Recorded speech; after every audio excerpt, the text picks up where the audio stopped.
At that time they called it sugar. And they thought that you got sugar from using a lot of sugar. They didn't think about the other things like food and exercise and things, right? But even though they should think it come from sugar, using sugar, they never hold up from using sugar. You're young and you don't believe that anything so could happen to you until it happens.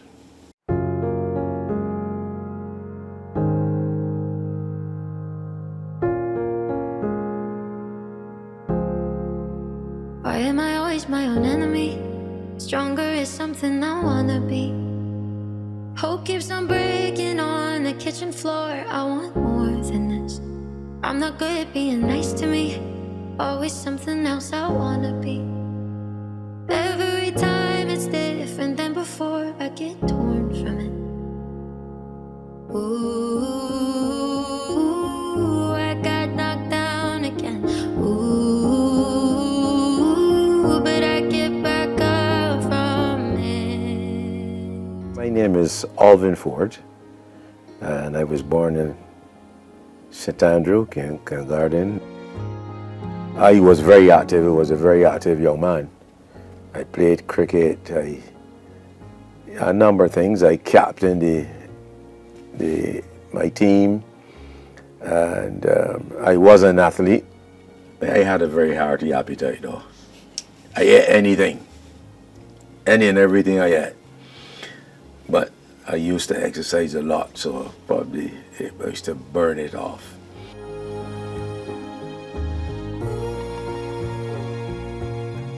I can remember there having a staff appreciation there, and one of the items on the agenda was a health check. And I received the surprise of my life when the nurse told me, "Mr. Forde, you were ever told that you're a diabetic?" I said, "No." She said, "My reading is suggesting that I am a diabetic." I said, "Oh, I don't feel like it." Then she told me, "I want you to promise me to go to this nurse at the polyclinic." And I agreed to go. And 3 weeks later, they told me I'm a diabetic. Time turned out to be a thing that burned me in the end. But pain is just a season, all the worst things always meant. I was hysteric because before that, my father was a diabetic. And my uncles were diabetic. And one aunt was a diabetic. And these were people who were active too, very active. I had something like a sweet tooth, you would call it. I had anything. Drink a lot of sweet drinks. I drink a lot of lemonade and any type of things too, but I love the sugar in it. I couldn't drink anything that didn't have any sugar. I used to feel I had youth on my side. So I didn't make any changes. Right, I didn't adjust my lifestyle at all. I didn't adjust it, right? But then when I was sent to the clinic, me and the nurses, a lot of nurses, some of the nurses I knew, we were close, and sometimes I used to wonder if they were my parents. They were rough on me, and they insisted I change. Eventually, gradually began to look at what I was eating. I began to get scared because I saw what it did to my aunt became blind. My father died. He had a stroke. And so I began to think it was time to change.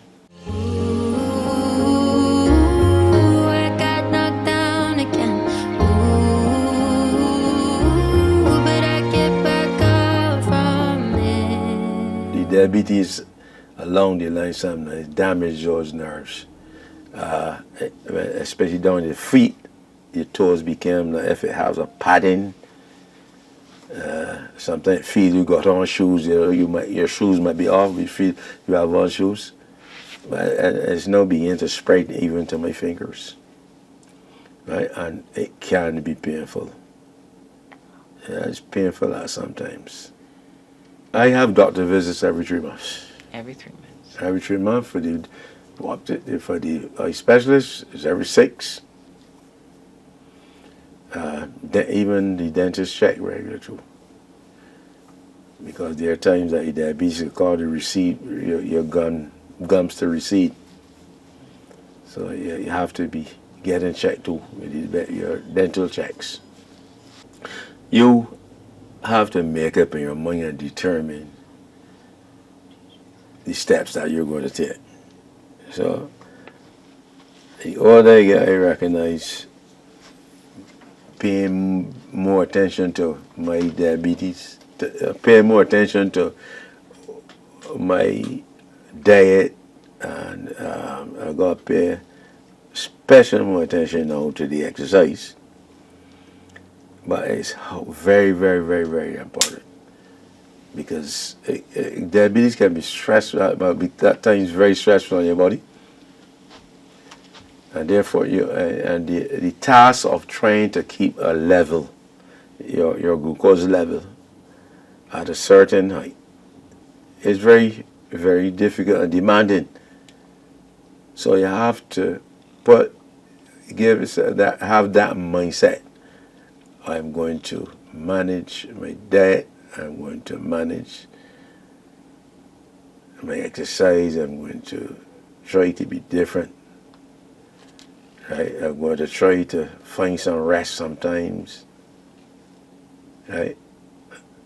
And keep away from all the stuff that can cause a disruption in the handling process. Because there are times, there are highs. You get up a particular day or 2 days, the glucose level out of sync. The next couple of days it's normal, then it might go too low. So you got to fight hard to keep that balance, to maintain the proper balance.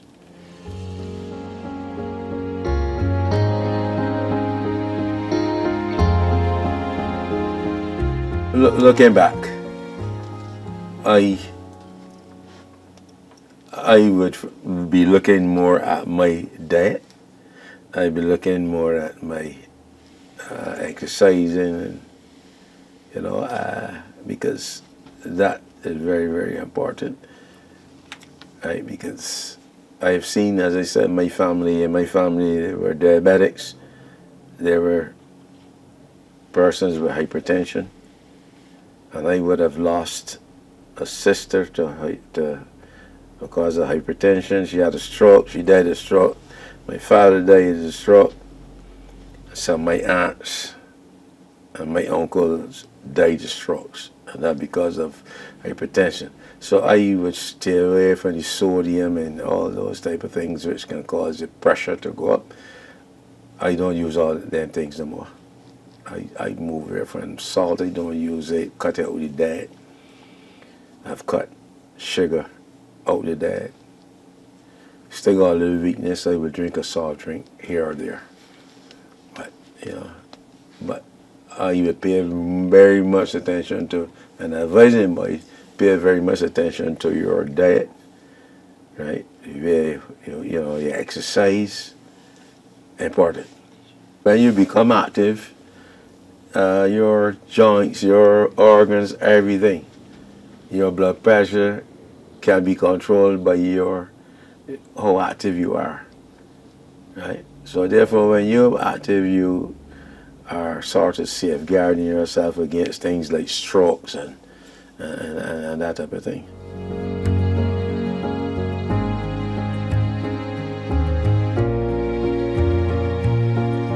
You have a lot of people who say, well, my family never had diabetes, right? And they don't believe they can get diabetes because no family member has it. It ain't gonna happen to me. Some of the two, they drink a lot of bush tea, and they do this, they do that. So it can be hard for people to change because with the beliefs that they have, right? Until they are caught in it. When they're caught in it, they realize sometimes something can be too late.